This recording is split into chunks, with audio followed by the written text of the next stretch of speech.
আচ্ছা শোনো, মার তো শরীর খারাপ শুনছিলাম, ওষুধপত্র যেটা কিনছিলা আর কি কিছু লাগবে নাকি?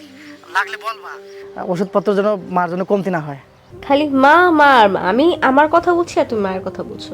মানে মায়ের বেলায় তোমার সব টাকা থাকে আর আমি একটা আইফোন চাইছিলাম, সেই বেলায় তোমার কোনো টাকাই নেই। বাহ। তুমি যেটা চাইছো ওটা তো মেলা দাম, বললে পার কি দিতে পারবো নাকি? আর তাছাড়া মায়ের ওষুধের তো বেশি একটা দাম না।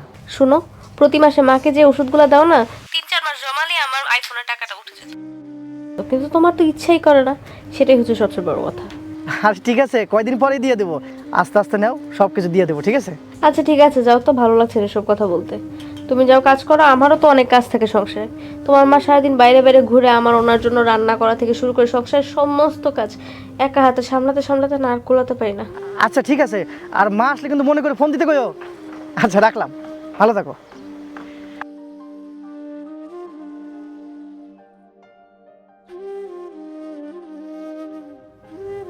অনলাইন থেকে চলে গেল, তাতে ঘোড়ার ডিমটার জন্য মিস করে ফেললাম।